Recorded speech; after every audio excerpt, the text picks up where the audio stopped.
بصح ما تجيش هكا السلام عليكم وعليكم السلام جنرال بحالي انا طلعت ديريكت الا انا في المغرب الجنرال الواحد اللي طلع جنرال هادي ديريكت. تا من نهار عرفناك وانت جينيرال واقيلا يمكن تديكرادا ماشي تتكرادا تديكرادا. تفضل اخويا الله جبار. يحفظك من الجنرال، تحية خويا سيدي. جبور الا سمحتي لي غير واحد التعقيب بنت خويا نعم جبور الا نعم. سمحتي غير واحد التعقيب ودوز الكلمه. مرحبا خويا، مرحبا خويا. المهم هذا الموضوع اللي غنقول لك دابا ماشي اول مره كنختلف مع خويا الجنرال فيه، لان ديجا كنا تناقشنا في نفس الموضوع. اللي ما يمكن ليناش ننفيوه على النظام الجزائري انه نظام شمولي، سيتان ريجيم توتاليتير. هذه لا خلاف عليه، بمعنى انه ما كاينش حاجه سميتها الشعب، ما كاينش حاجه سميتها القانون، ما كاينش حاجه سميتها البرلمان، ما كاينش حاجه سميتها احزاب سياسيه، حياه سياسيه. هذا الشيء نظام شمولي.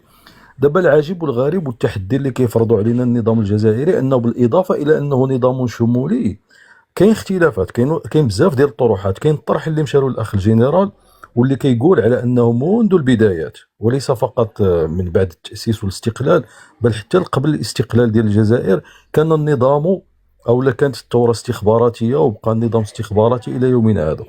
وكاين الناس اللي كيقولوا نظام عسكري، وكاين البعض اللي كيقول انه نظام مركب. انا بيني وبينكم يمكن راه ديجا تناقشنا اخويا جينير على هذا الموضوع، انا ارى على انه نظام مركب وليس نظام فيه وهذا هو علاش كيقولوا المغاربه وحتى المعارضه الجزائريه شنو معنيه الصراع ديال الاجنحه.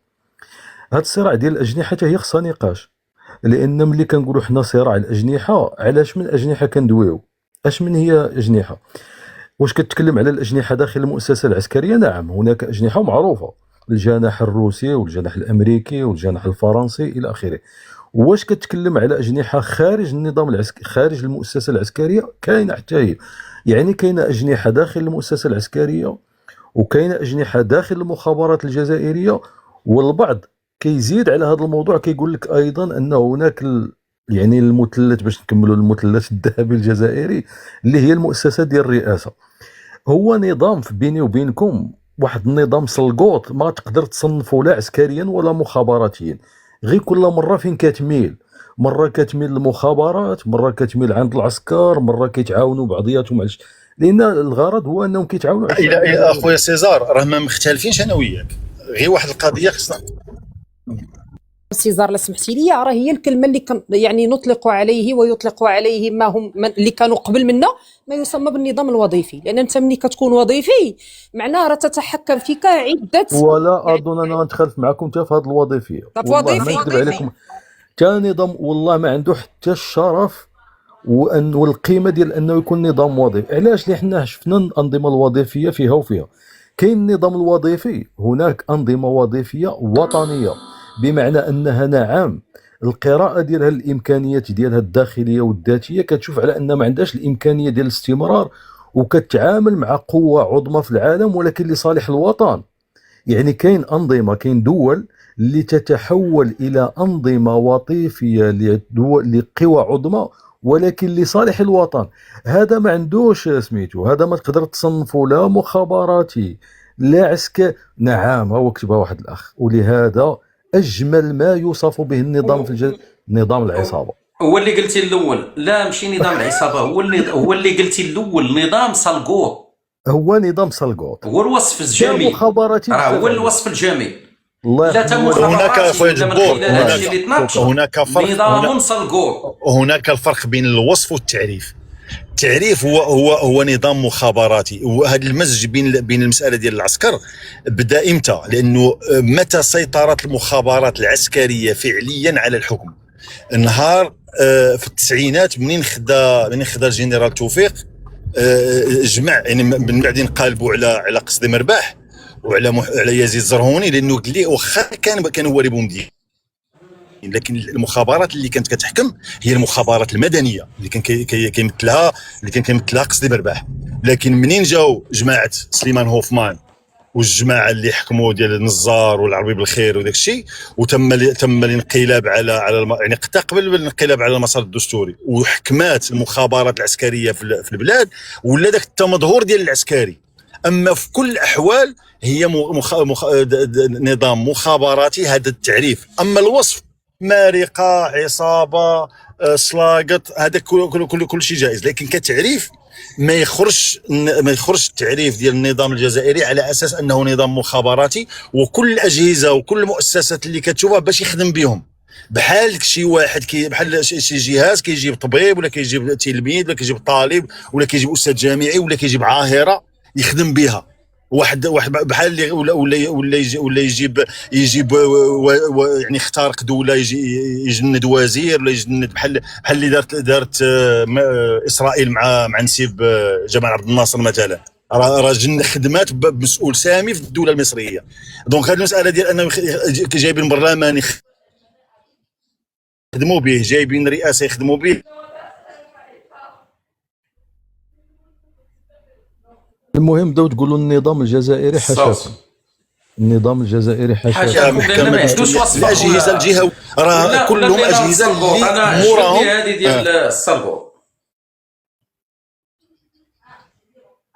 انا عجبتني عليه، انا كوصف الله العظيم الا هو اللي عجبني انا كاع في هذا المداخله، هو هذا النظام السلقوط لان السلقوط هذه واحد العباره. دابا حنا خصنا نافونسيو في النقاش باش نزيدو نفهموا اكثر، والناس اللي كتسمعنينا تفهموا حتى حنا نفهموا، ما نبقاوش دابا صافي. مهم حنا دابا قلنا انه نظام عصابه ونظام مفيوزي ونظام وظيفي ونظام سلقوط.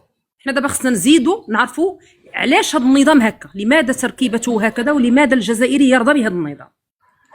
عادي جدا اختي مريم، راه باينه. ولد الزنقه كيبقى ديما ولد الزنقه، ما عمرو كيكون ولد باه وامو، راه عادي جدا. ما يفاجئكمش هذا الشيء، لان ما عمر ولد الزنقه كيتربى، ديما كتبقى فيه ديك النزعه ديال سلقوط. راه علاش انا قلت لك هذه الكلمه هذه ديال اللي قال سيزار ديال سلقوط، راه فيه على النظام سلقوط. ما عمرك دير فيه الخير لان غيردو لك بالشر، ما عمرك تنتظر منه الحاجه الزينه، راه غيرد لك، غيعطيك داك الشيء اللي كتستحقو، اللي كيبان ليه هو. فك انت راه ما عمرك كتبان ليه كانسان انه غادي، هو ما تعلمش اخلاق من باه وامو، ما تعلمهمش، ما عمرو كان عنده واحد القدوه قدامه ديال الاب وديال الام وديال الاسره وديال الاخ وديال الشارع اللي خرج نظام سلقوط. علاش انا عجبتني هذه العباره اللي قال الاخ ديالنا سيزار. اختي بنت المغرب ثم سي عبد اللطيف، اسمحوا لنا طولنا عليكم، كان شويه النقاش، راك تعرفوا ملي كيتشاد النقاش الجنرال فينك. مرحبا، الله يحفظك، تحياتي اخي جبور، شكرا جزيلا. تحياتي اختي، اهلا وسهلا، مرحبا اختي. الله يحفظك، راه مده طويله وانا دايره الطوابير، كندخل عندك بهذا الكونت والكونت ديال بنت الملوك، ولكن ما الله كتاب. شكرا جزيلا. بعد اول حاجه انا من امس وانا كنطلب نطلع عندك من واحد الصباح حليت وسمعت مدينه واد الزم وسمعت سماعله، دونك تحيه لزميم وتحيه للسماعله ديال داخل المغرب وخارج المغرب. الله يحفظك اختي، بارك الله فيك. انا عندي دي زوريجين ماتيرنيل، مشيت الوالده دونك جدي سمع لي من الوالده، ومني كنسولو شنو هي السماعله تيقول لي السماء، الله يحفظك، تيقول لي السماء بوحدها هي اللي علا، هكا حنا كنشوفوا السماء علا. قال لي السماء بوحدها اللي علا مننا. السماء علا، فوالا. دونك ملي كيهضر على السماعله دونك كيهضر على الوطنيه، تيهضر لي على بن داود، على دويده. واخا كان كيقول لي واخا من بني سمير، هو بني سمير كيهضر لي على السماعله وبني سمير وبني خيران، وكيفاش انهم حرروا مدينه واد الزم، كيفاش انهم طحنوا هذاك المستعمر الفرنسي، وكيفاش ان الثوره ديالهم ما تعطيش قيمه كبيره. والناس انا ما نكذبش عليك، انا طلعت باش نقول للناس هذا الجبور دابا اللي كيهضر معاكم وكيهضر بهذه الحرقه وبهذه الوطنيه راه ولد الشهداء، هذا هو لو فغي، هذا نقولوا عليه يهضر على الشهداء ويدافع على الشهداء، لانهم مدينه واد الزم الشهيده، مدينه اللي علمت المستعمر الفرنسي شنو هو الراجل، شنو هو الراجل المغربي. دونك انا كنفتخر بك خويا جبور، انا طلعت معك ديجا باش كنا كنهضروا على المستشفى المغرب. انا سو ميدسان وانا ما غاديش نهضر على النظام العسكري، الله يحفظك، انا ما نهضرش على النظام العسكري، انا غنهضر على هذاك الشعب اللي كان اللي هو فيكتيم لهذا النظام العسكري، واللي انا فايته كنقولها، هذا الشعب هذا تعرض منذ مده طويله، يعني جدودهم تعرضوا لصدمه الاستعمار، دونك لو تروماتيزم كولونيال، انا كنقولها ديما. وهذه الصدمه هذه بعد قبل تحيه بعد الاسود واللابو مريم اللي معاك، سمحوا لي. دونك هذا الشعب هذا اللي تعرض لهذه الصدمه هذه الكبيره اللي خلاته عنده اعراض اللي كتشوفوا نتوما دابا، ومن هاد الاعراض بقات كتراكم، المشكله بقات كتراكم، وتزادت عليها هذيك لي زيسي نوكليير اللي داروا هذا.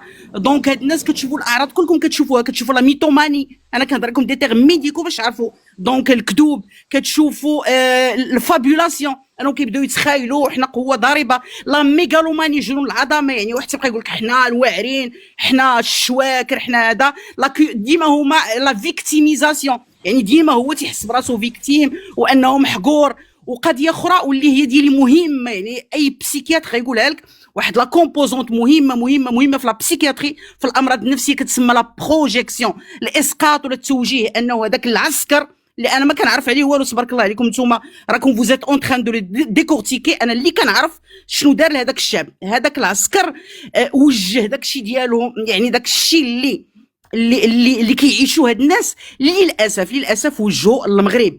وانتم دابا ولا لو ساندروم دو ماروك، ولا لا باثولوجي دو ماروك، يمكن هذه غتدخل سميه جديده، غتدخل في الطب. وانا ديما كنقولها، كندعو طلبه اللي كيديروا الدكتوراه في الطب ولا كيديروا دي ماستر، عندكم ان دومين فيرتيل، عندكم واحد الدومين غني اللي تقدروا ديروا فيه دي تيز، عندكم تقدروا ديروا دي زونكيت، عندكم ناس ها هما كيطلعوا معاكم هنا، ها هما جاو عندنا وشفناهم. كاين حق لينوريزي، تبول تا هو كيدخل في المرض، كاين تصور كاع داكشي اللي كتشوفوا كامل اللي هي اعراض نفسيه. وللاسف بقى لونطاسمون، بقى داكشي كيتزاد وما كيداواوش. لي بسيكياتر هاربين لفرنسا.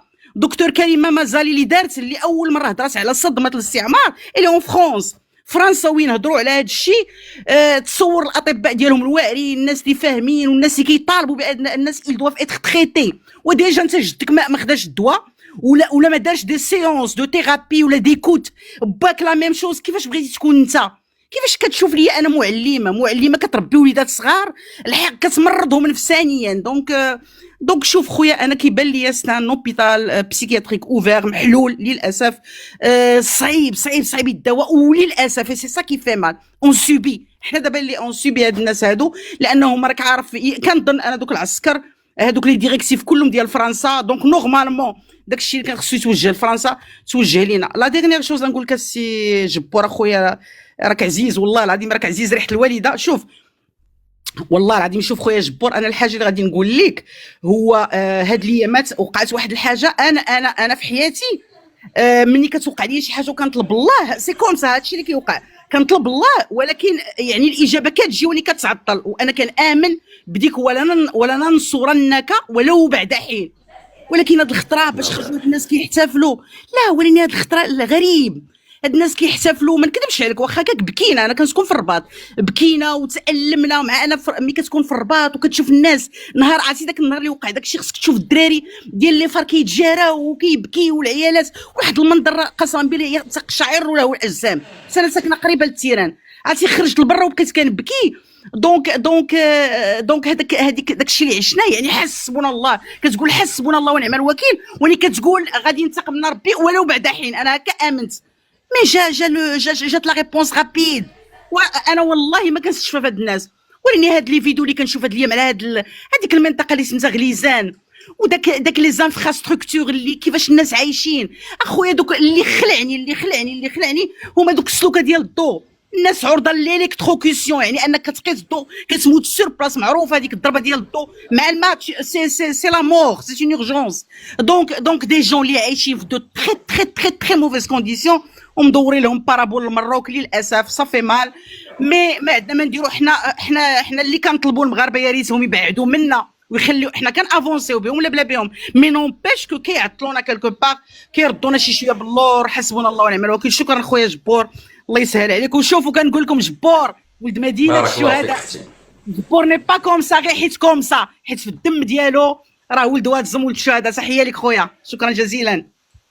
بارك الله فيك العزيزه، شكرا لك، ربي يحفظك اختي الدكتوره. اضافه جديده في التيك توك، ربي يحفظها لنا ويحفظ جميع المغربيات والمغاربه. صراحه ما نفتخر انني مغربي، هذه هي الاولى، افتخر انني مغربي، لان ملي كنشوف مراه مغربيه كنشوف الاخوات ديالنا كيفاش يعني كينتصروا لهذه الدوله المغربيه، كيفاش كتشوف النقاش ديال سيزار تحطو في كفه، وتحط الجزائر كامله في نقاش كامل تحطو في كفه، تهبط الكفه ديال سيزار، تحط جنرال، تحط سيدريس، تحط المغاربه هادو اللي في تيك توك كاملين بمحاسنهم ومساوئهم، حط معاهم جميع المحللين ديالهم وجميع الناس اللي كيهضروا وجميع الناس اللي كيحلوا وجميع الناس اللي كذا، ما غاديش يديروا. دونك هنا فين كنعرف راسي انا كمغربي راني غادي في الطريق الصحيح. الحمد لله ان كنتعرفوا على ناس، واعتذر الاخوان اللي ربما كيكونوا طالبين كاس وما كنطلعوهمش،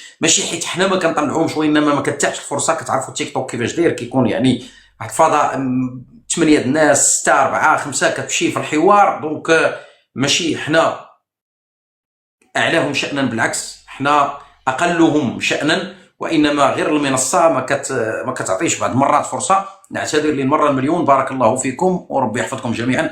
راه غير التواجد ديالكم الاخوان بلا دعم، غير التواجد ديالكم تبارطاجوا شويه وتكبسوا، هذا هو الدعم الكبير، وانكم حاضرين معنا، هذا هو الدعم اللي كيخلينا مستمرين. ربي يحفظ الاخوات ديالنا المغربيات كلهم، لان قمه الوعي والله الا كتشرفونا. وهذا الشيء هذا شفناه عندما جاء هذاك الستريمر سبيد المغرب، شفنا واحد الرقي وشفنا واحد الوعي. النظره ديال المراه المغربيه، الاجنبي ملي كيدخل نظره عاديه جدا، ما كاينش داك المرض وما كاينش داك، عكس الجهه الاخرى اللي دارت واحد التحليل نفسي. الدكتوره ديالنا دارت واحد التحليل نفسي، قرات لنا السيكولوجي ديال الجزائر كيفاش من العشريه السوداء، الطحن ديال البشر تما، العسكر، الروينه، مخابرات، الشحن الاعلامي، بزاف ديال الامور اللي خلاتو انه ما كاينش علاج ديالو، ما كاينش. دونك ذكرت واحد القضيه الاخوان اللي جد مهمه. حنا راه تاريخنا غني جدا، غير هو ربما عدم البحث في هذه الامور هذه كتخلي الناس، خويا الصحراوي حر تحياتي العزيز، كتخلينا حنا ربما بعيدين على بعض الحقائق. هي ذكرت بزاف المساله ديال ربما الانتماء ديال الوالده ديالها، ربي يحفظ عليها ويحفظ ليها الاهل ديالها ويحفظ جميع المغاربه. ذكرت القضيه ديال الشي ملي يجي جزائري عندك الاخوان نقول لك حنا بلد الشهداء، قول لي اعطيني دليل على ان نتوما بلد الشهداء. قول لي اعطيني صور، اعطيني فيديو على انكم نتوما بلد الشهداء. نتوما كتعرفوا القصه كيفاش جات. جمال عبد الناصر شي لا يخفى احد، يعني التكرار هذا راه التكرار، ما خافيه حتى واحد المساله هذه. جمال عبد الناصر وكذا، مليون شهيد جاو داروا لها نص واحد اخر، ولات 1.5 مليون، جا تبو لحقها ل 5,360,000 وغادي ليستوار بحقه. اما الا جيتي مثلا بغيتي الواقع غادي تقدر تلقى الواقع مثلا هنا. ها الواقع. Aucun des événements qui se sont produits jusqu'ici au Maroc n'avait atteint la violence et l'horreur de ceux dans Ouedzem, qui fut le théâtre dans la matinée du 20 août. Dans l'après-midi, quand les troupes pénétrèrent dans la cité, dont les bandes fanatisées s'étaient rendues maîtresses pendant plusieurs heures, quel spectacle alors dans les rues d'Ouedzem. La main des émeutiers avait été animée par une incroyable rage de destruction et de carnage, massacrant aveuglément Français et Marocains.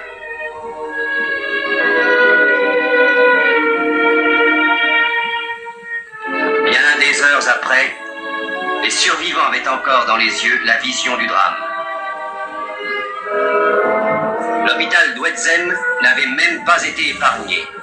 L'horreur du massacre se lit encore sur les marches, dans les chambres des malades, sur la table d'opération où un enfant fut égorgé en même temps que le chirurgien qui venait de l'opérer.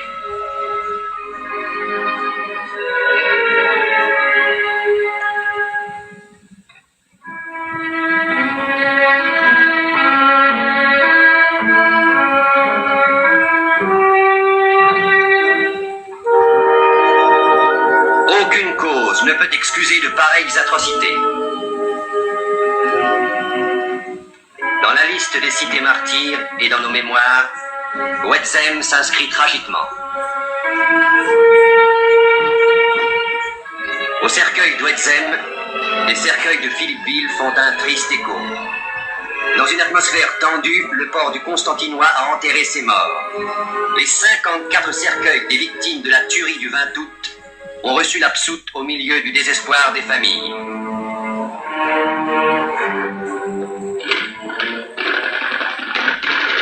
Au loin, عموما هذا فيديو طويل، ما تقدرش يكون عندك انت جزائري،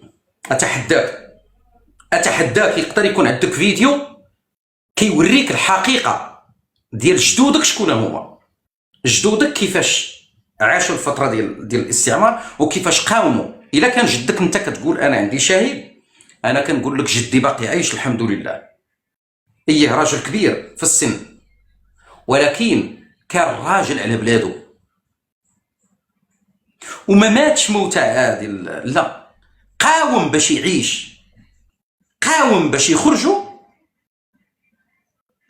يخرجوا وعايش راجل، عاش راجل، ولد الاولاد وبنى بلادو وتقاتل وما خلى ما دار، والحمد لله مازال عايش، الله يطول ليه في الله في العمر. والناس اللي ماتت، والاخت ذكرت دويده اللي هو بن داود، الاصل ديالو بن داود من قبيله ديال بني سمير، وكانوا 3 ديال القبائل الذين ارعبوا فرنسا، وكانت اول شراره انطلقت من المغرب حتى صارت القبائل ديال زايان يعني كلها مجتمعه، نزلوا المنطقه ديال واتزم، وكانت حرب ضروس، حرب طاحنه ارعبت واسكنت الرعب في الاجسام ديال العسكر اللي كان متفوق في العتاد العسكري.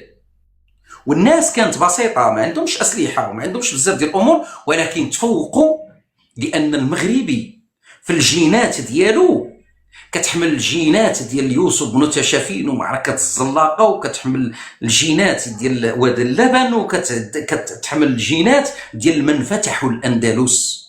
حيت جدودنا ما عمرهم كانوا خونه، وحيت جدودنا ما عمرهم كانوا فيهم الحركه، وجدودنا ما خلاوش واحد يجي يحكمهم 132 سنه. ملي كانت الحمايه جدودنا كانوا مطيعين لولي الامر ديالهم، ولكن ملي خرجت القضيه الحمايه لاستعمار واستشعروا الخطر، خرجوا جدودنا ما خلاوهاش نهار واحد، يا تخرجي يا تا واحد ما غيبقى. بحال كتعاملوا جدودنا مع الاستعمار. انت جدك راه 132 سنه راه كان مستأنس بهم، راه حتى النساء اللي تم ما صابوش اللي دافع عليهم.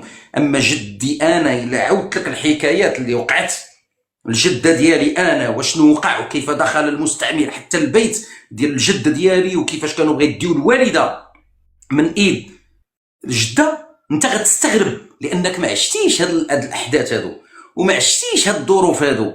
انت ما تقدرش تعاود حكايات بحال هادو اللي هي واقع جسدتها لك انا من خلال واحد الفيديو، جسدتها لك في فيديو اللي تعطيك نتيجه على ان الجينات المغربيه فيها جينات الحرب، وما تقدرش انت الجزائري تتجرأ تدخل مع المغرب في حرب، لان الرؤساء اللي حاكمينك يعرفون صلابه المغربي في الحروب، ويعرفون غلظه المغربي عندما تشتد الامور والحروب. تلقى المغربي ب1000 رجل جزائري.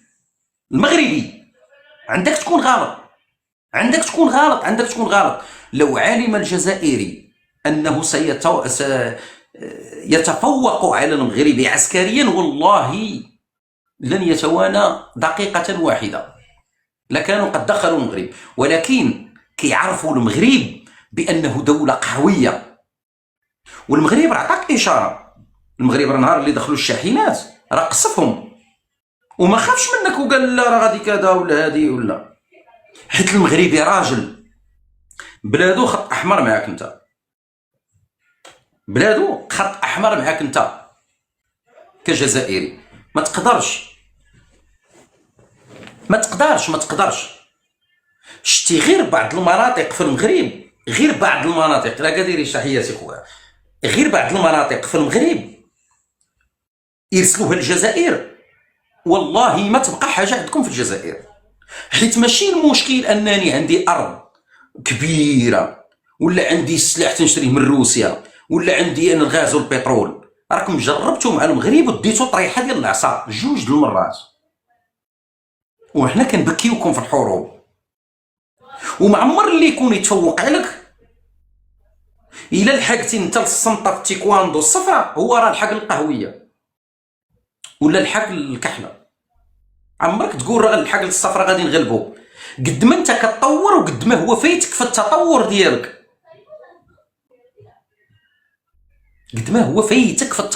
ديالك، لانك انت كتبقى خلفه. قد ما كتكتسب انت مناعه هو كيكتسب مناعه اكثر منك، لانه هو فاتك ديجا. هذا اللي تيدير هنايا مثلا الفريز، ماشي اختي اللي خرجت انايا ودارت السبيد تما عندي في المغرب. اختي انا في المغرب ما خرجتش السبيد ودارت ليه، قال لها دوري ودارت. ماشي اختي اللي دارت للسوري في البلاد وما قدرتوش نتوما بالجينات المراويه اللي عندكم انكم تقولوا عيب وعار ان اختي تخرج بحال هكا بالطريقه. انا عندي مريم وعندي بنت المغرب وعندي اللابؤات المغربيات اللي كيشرفوني، نطلع الكاس تهبط المناخر الجزائري، وانت عندك ديك اللي كتبع سبيد وكدور وتزغرت ليه. الشيء الفرق بيني وبينك هو هذا، الفرق بيني انا وبينك انت. والفريز اللي كدير هنايا بكل شرف تشرفني المرأة المغربية اللي كتخدم في الفريز، ولكن لا تشرفني اللي كاينه في الجزائر وكتمشي لبلايص وحدين اخرين، وكتمشي لفيلاج اللفت وكتمشي لبوسعاده وكتمشي لهنايا وكتسناها انت انها تعطيك باش تاكل كاشيات وباش تجي تعلق هنا. هذا هو الفرق. لان هذيك السيده اللي كتخدم في الحقول ديال الفراوله شرف ليا هنا نوضع فوق الراس ديالي، لان لا تاكل بثديها. للاسف الشديد خصك انت تاكل بالثدي ديالها. غريب امركم وعجيب. اخوان تساقطوا، ما عرفتش واش ملي درت الفيديو راه ضرب شويه، ولكن معليش ما عنديش مشكل. انا في اسبانيا الا راك تهضر انت الهكار قال لك جبور نحي غير الحبل اللي بينك وبين اسبانيا. اسمع الهكار نقريك واخا راك راجل كبير، تعقل على ارانشا غونزاليس اكس وزيرة خارجية اسبانيا اللي كانت في الحقبة اللي كان فيها بوقادوم. واش كتعقل على الحوار ولا نجبدوا لك دابا ونحطوا لك هنايا؟ كتعقل نهار طلع وداروا واحد الندوة صحفية وكان العالم كامل كيتفرج، تعقل شنو قال لها؟ قال لها تينيس todo البودير، يعني عندك الصلاحية انك تتحدثي بلسان الجزائر. عرفتي المقابل شنو هو؟ عرفتي شنو كان المقابل؟ هو انك تعاكسي المغرب في الوحده الترابيه ديالو. وتعرف شنو قال ليها تاني في نفس الندوه؟ غريب امره. كاين بعض الصحفيين طرحوا عليه السؤال ديال على ايبيزا وكابريرا، قال لهم لم ناتي هنا لنناقش مساله ايبيزا وكابريرا، وانما ايبيزا وكابريرا هي اسبانيتان.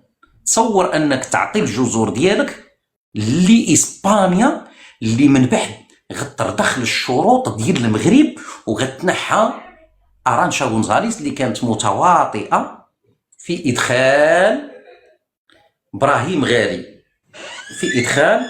غالي لاسبانيا بجواز سفر مزور. تصور هذه المساله معايا. تخيل ان الوزير اللي معول عليه يدافع عن البلاد باع لك البلاد. الوزير اللي انت معول عليه بحال ناصر بوريطه اللي كيمثل جميع المغاربه، كيمثلنا حنا كمغاربه، كيجيب لينا العز، كيجيب لينا شي حاجه اللي نفتخروا بها، كيسني على الامم المتحده القادمه الجديده كعضو مؤسس لمجلس السلام اللي فيه ترامب وفيه الدول العظمى. اما الجزائر في المؤخره كيف ما وصفها تبون ودار ايدو على البلاصه اللي ربما نتوما فيها، قال لك مؤخره الركب. احنا غنحكموكم، احنا تبغي تكره نحكموكم احنا، لان باش بغيتيني نحكمك اقتصاديا نحكمك، انا اقتصاديا نحكمك، رياضيا نحكمك. تقدرش انك تقدم الملف ديال الترشيح 2028 للكان. عرفتي علاش؟ لانك خايف من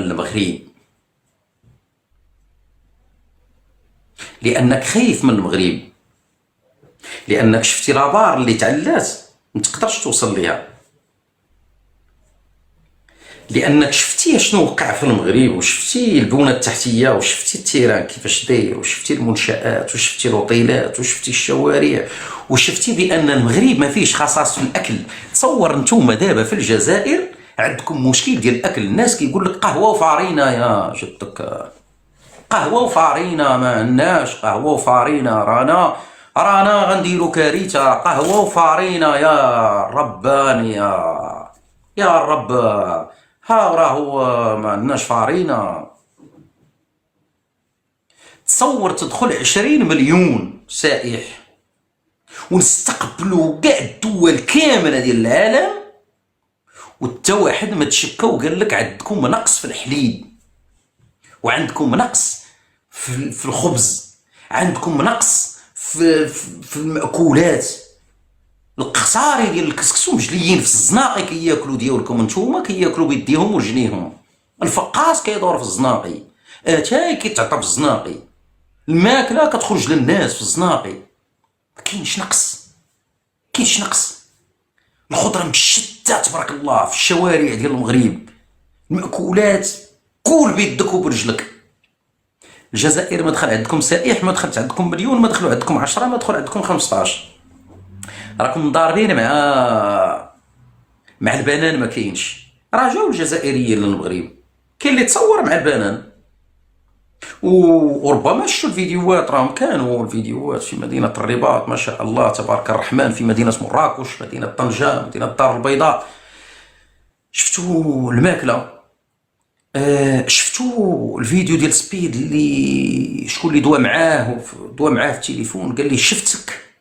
شوف، زار السنغال والجزائر ومصر وجميع الدول اللي زارهم ومازال غيزور. قال لي صور لفت الانتباه ديالو امريكي واش صديقه ولا من العائله ولا هذه، لفت الانتباه ديالو. قال لي شفتك شنو كنتي كتاكل في المغرب، ما قالش لي اش كنتي كتاكل في الجزائر، قال لي اش كنتي كتاكل في المغرب. قال لي واو، قال لي مخك يحبس. قال لي تيديروا شي حاجه في الماكله، ما عرفتهاش شنو هي. واو، واش عطيتيه انت في الجزائر؟ جايب ليه دري صغير حاطو ليه جيت نيفو، كتقول ليه بوسو. اش بغى يبوس؟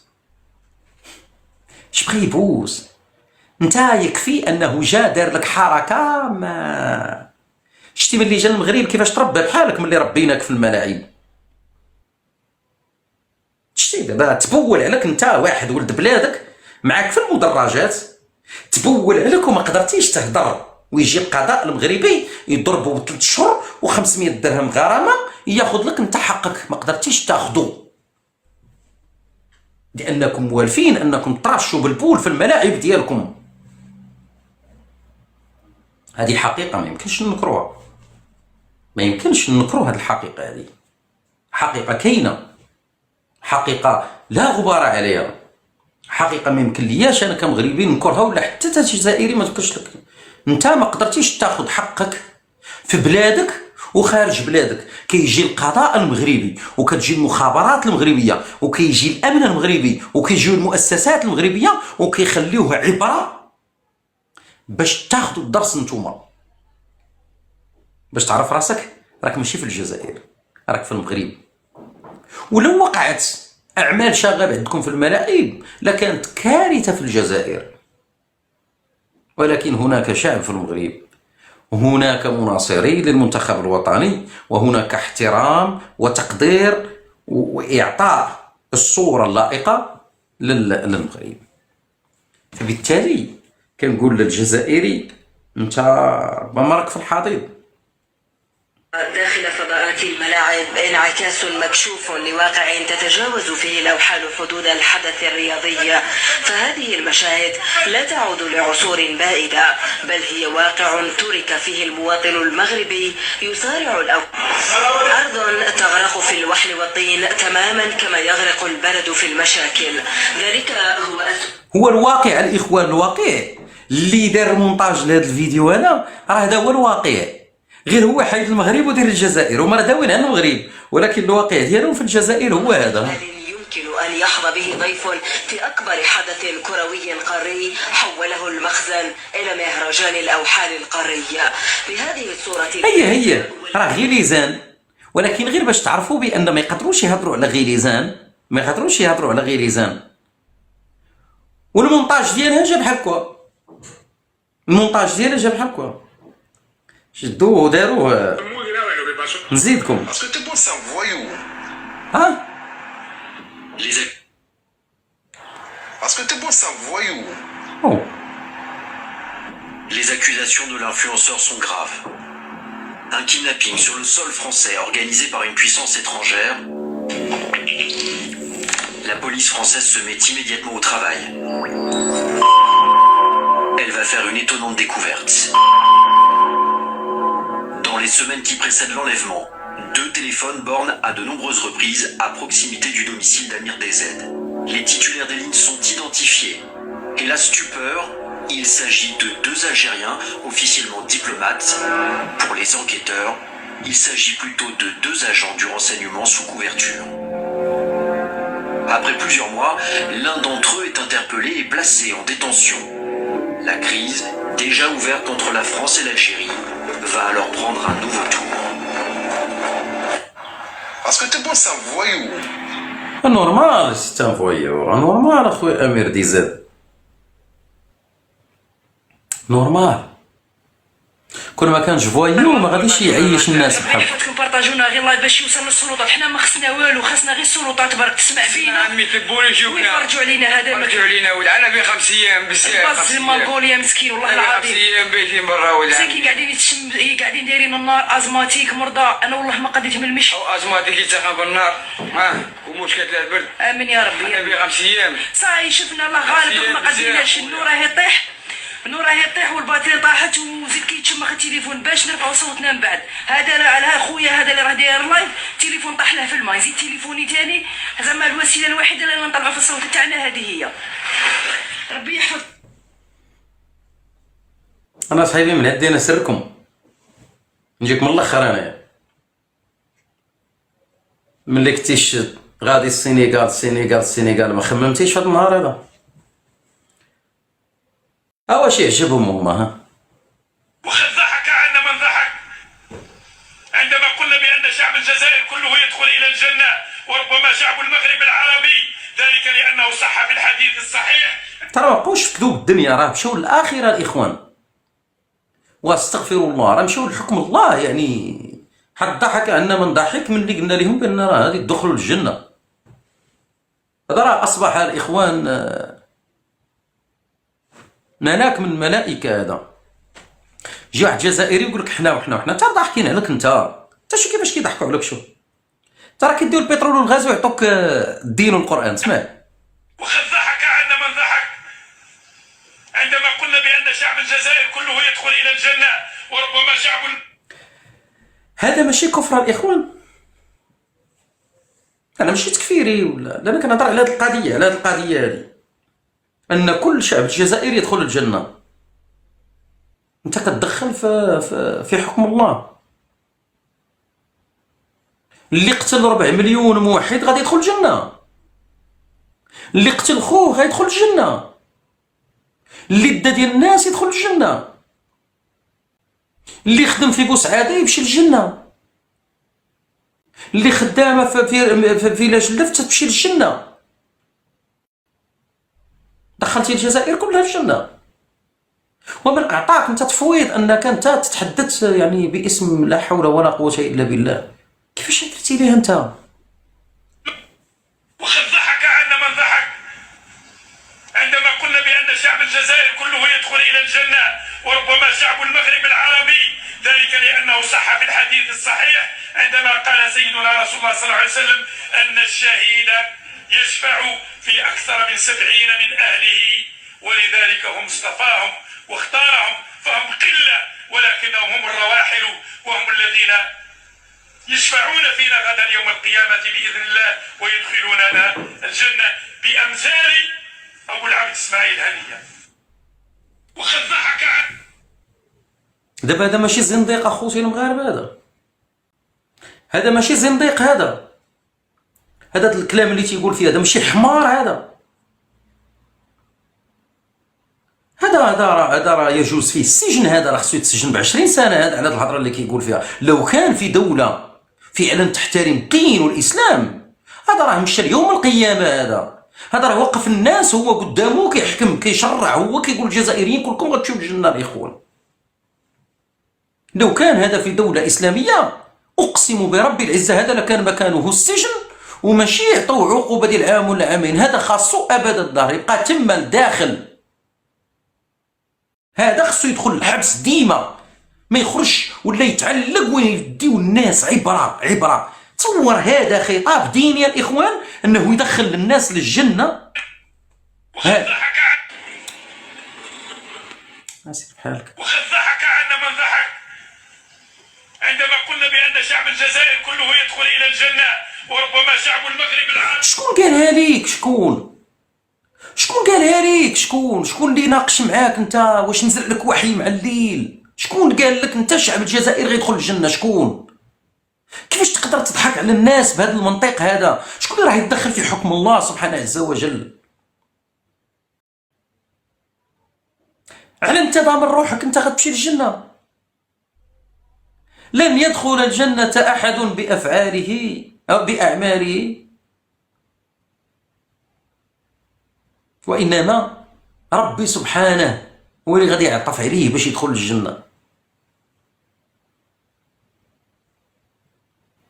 واش هذا خوتي راه كاين، هذا راه مع تبون، هذا راه منو التبون، هذا باش تعرفوا شكون اللي حاكم الجزائر، باش تعرفوا اخوتي المغاربه شكون اللي راه حاكم الجزائر. فهموا هاد الناس راهم مرضى لا من الجانب الديني الثقافي العرقي السيكولوجي الرياضي الاخلاقي الجوار اللي الله يقطع جد الكلب تاع بوه. هذا تيقول لك هذا يقدر ينشر الدين، هذا يقدر ينشر الدين هذا.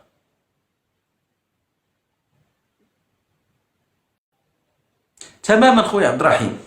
عمر بن الخطاب الفاروق رضي الله عنه، الفاروق الذي فرق بين الحق والباطل. عمر الفاروق ما ضمنش لنفسه الجنه، قالك لو صاح احد في الجنه وقال كل الناس تدخل الجنه الا واحد لظننت ان فاروق، ان عمر. ابو بكر الصديق ما قالهاش، صحابة رسول الله عليه الصلاة والسلام ما قالوهاش رضوان الله عليهم، ما قالهاش الإمام بن حنبل، ما قالوهاش الأئمة الأربعة، ما قالها تا واحد، راه ما قالها تا واحد. هذه الكلمة هذه راه ما انتبهوش ليها. هذه فينكم الأئمة ديال الجزائر؟ شكون ضاربينها بصقلة؟ فينكم اللي تيطلعوا عندنا هنايا وهنا اخوه والدين والفتنه وربي سبحانه وعز وجل قال والرسول عليه الصلاه والسلام؟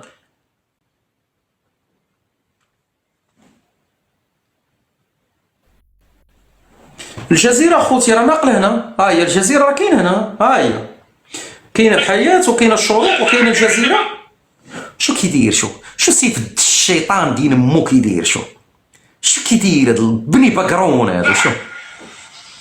عندما قلنا بأن شعب الجزائر كله يدخل إلى الجنة وربما شعب المغرب العربي، ذلك لأنه صح في الحديث الصحيح عندما قال سيدنا رسول الله صلى الله عليه وسلم أن الشهيد يشفع في أكثر من 70 من أهله، ولذلك هم اصطفاهم واختارهم، فهم قلة ولكنهم هم الرواحل وهم الذين. أول حاجة تبدا بها أنت لست من الشهداء، انت ابن فرنسا، لهذا لا ما تجوز فيك انت اصلا الشفاعه. انت اصلا ولد فرنسا، انت ما عندك علاقه بهذاك السيد اللي مات، لا لا تبو لا شنقريحه لا الطومه الحاكمه في الجزائر الفاسده، انت ما عندك علاقه به، ما عندك علاقه. تضحك على جزائري، تضحك على الشعوب بالطريقه. اللهم قفلتي لا فورتي يا بن عمي. الجنه تصحابها شويه تقول لك الجنه راه في يد الجزائر، وعلى حساب هذا الكلام هذا راه ولات الجنه والنار وداك الشيء، راه كارثه خوتي المغاربه، والله لا كارثه. عموما انا غادي ننسحب الاخوان، سوف انسحب في صمت ونلتقي باذن الله غدا ان شاء الله، لان